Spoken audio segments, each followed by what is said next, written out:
We're limited with time, so what we're going to do is I'm going to invite the panel to come down. You know who you are. Give them a round of applause as they come down, please. Come on, pal, come on, you know who you are.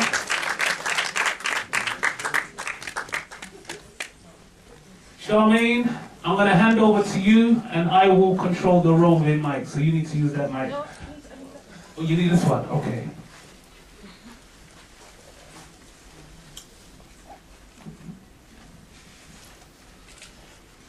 By the way, true knowledge is power, and knowledge of self is ultimate power. Get to know yourself.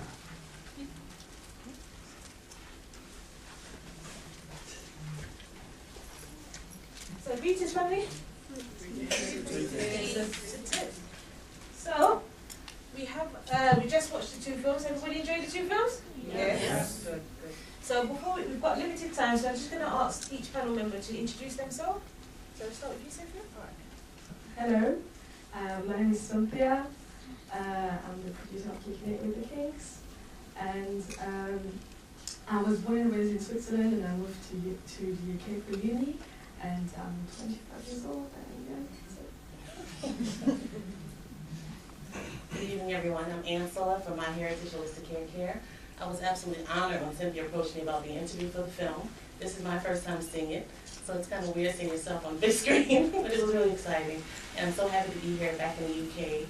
I've been coming here since 2007. I was teaching at Afro Hair and Beauty Live for the past 6-7 years, and just made some great connections. I love being here. I've been natural 16 years, been doing natural hair as a sole source of income for 13 years, and I'm just really passionate about helping people embrace and love their natural hair, and also teaching them how to care for it. And I also teach most of my classes for professionals, because we do want professional quality care for natural hair, which is sometimes looked down upon in many salons. So thank you so much again, Cynthia, for having me, and nice meeting everyone. Hi, my name is Deval O'Connor, co-writer, co-producer of Past the Comb, and co-founder of Zone 180, our production company. My name is Abby Lawal, co-writer and director of the film Past the Comb, and co-founder of Zone 180 with Deval. Okay, so we watched the first film, Past the Comb. Just going to ask Deval and Abby, what is your inspiration behind making the film? The inspiration came from a conversation myself and Abby had a little while ago. At the time we were thinking about different ideas. We did a lot of short films together, and we're thinking about ideas to do that will fit in line with the whole concept of Change the Stereo, which was a concept brought to us from by Vex Griffiths, who's here today, and also Charlie, who's not here today. But a film about an idea that will, I guess, encapsulate family, brother and sisterhood, and also our heritage as well. So we actually walked past the barbershop, and I don't know how it came about, but just looked into the barbershop. We were talking about hair and doing hair and stuff like that. I spoke to Abby about he used to sort of braid his hair early on in his life, and we sort of just got the idea from there. So we made sure that the film would have the element of, you know, braiding hair and the energy that's transferred through braiding someone's hair from someone that you actually love as well. So the love actually goes into your hair, into your knowledge, and helps you to grow as well. Does that answer the question? Yes? Okay. I also love about the film because you actually touch on, I used to be a youth worker back in the day, Okay. you actually touch on the fact that young people need an adult intervention to stop a bad situation could turn into getting worse, basically. And that's what I like about that film. And I wish it could be shown more and more. We need to see this film. Cynthia, what's your inspiration for this film? When I was in Manchester, I was in digital media and communications, and there was this class where I was supposed to do a 20-minute documentary, and just my lecturer told us that she wants to be surprised, she wants a new story, and as I was the only black girl in the class, I was just thinking, oh, I can do that maybe, and I was always having braids, and one day I came with my hair at uni, and one of my classmates, she said, your hair is shorter. I said, I know. but that was not my hair what you see yesterday. And she couldn't understand. I had to explain everything, the whole process, and then she just thought, and then she said, it's actually more than a fun contract. And I thought that that was really weird, so I just thought, I want to know more about that. So I was still thinking, but then I was thinking I was really do a documentary about hair, and then I went for the first time to the Afro Hair Beauty Line, and that's how I met Ansela and Salem from Root to Tip. And my hair was really dry, so they were giving me advice, and then I asked them, I'm thinking of doing a documentary about hair, so would you want to be part of it? They said, sure, and I kept the business card for 3 months. I was still not sure to do the documentary on hair, and I talked to my lecturer. Obviously she couldn't understand black hair, what? So then there was this day I met Janet. She's one of the students I interviewed with the shaved head, and she used to have a weave, and she always had a weave, and we talked about that, and I said that I was planning to do this documentary, and I talked for a very long time, and then I was thinking, oh, you are talking too much. She's wearing her weave. She's so convinced about that. You shouldn't do that. But then I met her 2 days after that, and she shaved her hair, and she said, oh, you see, I shaved my hair. And I was really surprised, so that's how I decided to do the documentary.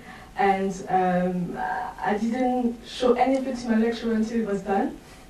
And I managed to get the press mark in my course, so I got a prize. And that was really a great challenge for me, because I've been living in the UK. It's been 4 years and a half that I live in the UK, and it was really difficult for me at uni to follow all the lectures in English, to write in English, and every time they were telling me that I still need to improve my English. I was thinking, oh, doing the film, it won't be about English, but then I was to make all these calls, and sometimes I couldn't understand the debate. There was some parts I was like, I don't understand what you're saying. Everyone was editing it, so next week I'm going to France to show it for the first time in French with French subtitles. And now that I have the French subtitles, sometimes I'm like, oh, now I understand better actually. so that's the journey so far, and yeah. So, both films touch on the subject of hair and black beauty. How important is it to tell our own stories and make our own films? So, ask the two gentlemen from Very important. Well, we were approached with our particular film. We were approached by Vet and Charlie, and they had this initiative, this idea to sort of support or celebrate more films that sort of contained positive role models and sort of go against the stereotypical characters that are often portrayed. So we wanted to, support that and make our contribution towards that initiative. And we really wanted to tell a story the sort of story that we just don't really see enough of on television or on the silver screen. So, we felt that this really sort of ticked the box. To add the relationship between the brother and sister, a lot of families in the UK or in London, it's not always roses and might not always be perfect, but we just wanted to show the strength that the family, the brother and sister, will have together. Especially, the sister's older than the brother, and she's the one that's trying to, teach him and ground him and help him through any sort of trying times he has. So I know in my family, a few of my cousins and friends and so on, there's always someone in the family. If it's not the parents, there's someone there to try and help each other out. So a lot of either films or shows that we see, it's not always positivity that's portrayed, and people just think that's what we're like. We didn't want to show that, so we had to make sure that the message was of positivity and that it starts from within the home.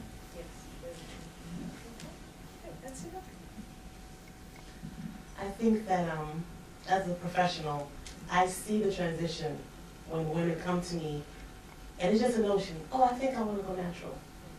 And I've had people come to me wearing wigs, and I've done locks, or started locks, or done a natural hairstyle, and they put the wig back on as they leave the salon. So I've been there, I've been the nurturer, I've been the 800 number, I've been the hotline. So it's so important though, because it's something that no one else can understand. If you haven't experienced it, if you haven't transitioned from straight hair or weave, what have you, into when you're embracing your natural hair. It's not something else that you can relate to. So it would only be up to us to tell this story. And if you think about it, we don't get attention from the media or even from studies and things like that. Who's funding the study? How does relaxer affect people long term? Does anyone put any money toward that? So it's up to us because we're the ones that are affected by it, because all they're doing is we're getting money. So if we don't do these things, if we don't bring attention to these topics, no one will. What Alexander said is really important to tell our own stories, because when we watch TV or we go to the internet, we need to see things that we can relate to, and then we can better understand about ourselves. Because when I was growing in Switzerland, most of the time I was the only black girl in my class, so all I can relate to was with my classmates. So obviously when it comes to hair, they couldn't understand. So my childhood friends, they know that I've been changing my hairstyles all the time, but they don't understand, and I can't do the same things that they do. So we need to have some resources, and again, when it comes to hair, again, like even our parents or mothers, sometimes they don't know. And when I was younger, all the hair products that we can find in Switzerland, we had good products. We was all in English, and my mother doesn't speak English, and to read through all the packaging, like she couldn't do it. So when I talked to her about the documentary, and I talked to my dad as well, they said I never knew that relaxers were dangerous. As simple as that. So just for that, it's important to tell our own stories, I think. So, like I said, we're Black Issue Studies, and I personally believe it's very important to tell our story. We have a brilliant story to tell. We have thousands of years of history. Let's not wait on somebody else to tell our story. We can do it ourselves. Just like Cynthia, just like Pastor Com, we got together, they actually crowdfunded and went to the community arts to fund that actual film, and the community answered. We can do it ourselves. Let's not wait for somebody else to do it. We can do it. So we just have to have the will and the want to do it, basically. So, I've got one more question. Basically, you've made the film. What is the next step? What is on your agenda? What do you want to do after the film? I don't really know. First it was a uni project, then I got the prize, then I got a first screen with 30 people, and I was really impressed by that. But then there was a screen with 95 people, and it was sold out 4 days before. And then there were screenings in New York, then Toronto, and next week in France.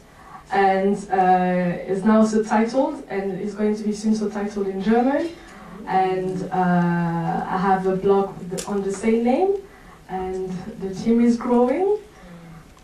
I don't know. And remember, she's doing this independently. She's not doing it through a cinema network. She's doing this independently, so you have to big her up for that as well.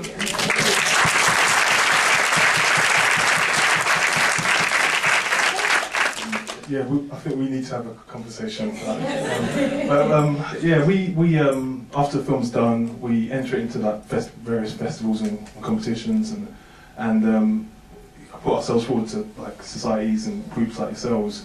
And thank you very much for sort of supporting us and allowing us to have this opportunity. But yeah, it's just constant pushing. It doesn't end with when the film's finished. It's just continuous until you make the next one. And even then you're still pushing.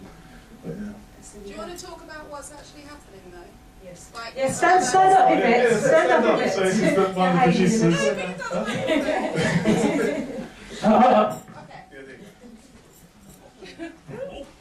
Hi. Hi, I'm Yvette. I'm one of the producers of Past the Cone short film. We've got another screening this week taking place at Chelsea Academy, and it's part of the NLPR listening party showcase. It's the only film that will be screened, so that's the kind of main difference of this screening and that screening. We're reaching out to all of the film clubs around London and the UK, encouraging them to screen this, so we've already had agreement from a handful of other film clubs to screen, so just kind of keep an eye out on, you can check my website, dandyassociates.com, or you can check zone180.com, That's right. Yeah. www.blackissuestudies.com. Indeed. And also, one of the great things is that, which I haven't actually told you guys, about 2 weeks ago I was approached by an organisation based out in LA that wants to screen our film in a couple of film festivals later this year and next year. So You're going people to are LA coming then, to yeah? us as well. It will be crowdfunding for that too. And if there is anybody in the room that actually contributed to our Indiegogo crowdfunding campaign, I just want to say a huge thank you. We just didn't know how people were going to respond when we said we wanted to make this ourselves, it's about us, and let's all get together with the funds to actually make this happen. We really, really didn't know how people were going to respond. We were just talking today, we were overwhelmed at the response of everyone. We couldn't do our own exclusive premiere, but actually this is better. Having all of you here and actually tagging on to the Kickin with the Kinks anniversary was brilliant. And I'm going to shut up because I'm not on panel. Thank you. Yes. And before we finish, I'd just like to say thank you to the New Black Film Network as well. That's actually partnership with Black Studies to put on this screening today. So I'm going to stop talking. I'm going to open the floor. So anybody got any questions? Questions, please. No statements and essays, please. One limited time, and we know that people can talk for long. So. Hi, thank you. The first thing I want to know is it going to be Kicking It with the Kinks? Is it going to be available on DVD? I've actually got a friend in America. I can't remember where she is, but I sent her the link with preview, and she's really keen. But is it going to be available on DVD, and when? Actually, we were thinking of putting online at some point in the end of the year. I'm not sure really when, because we want to do a screening in Germany first. But at the end of the year, hopefully, we want to upload it online because we want it to be accessible to everyone. Okay. So yeah, so it will How be. will we know about that?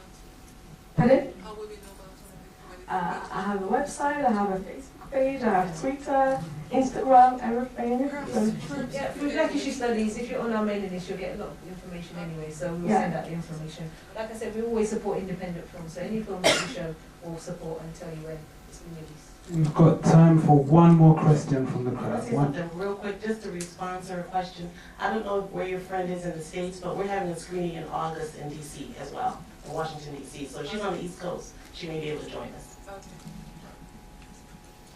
Next question?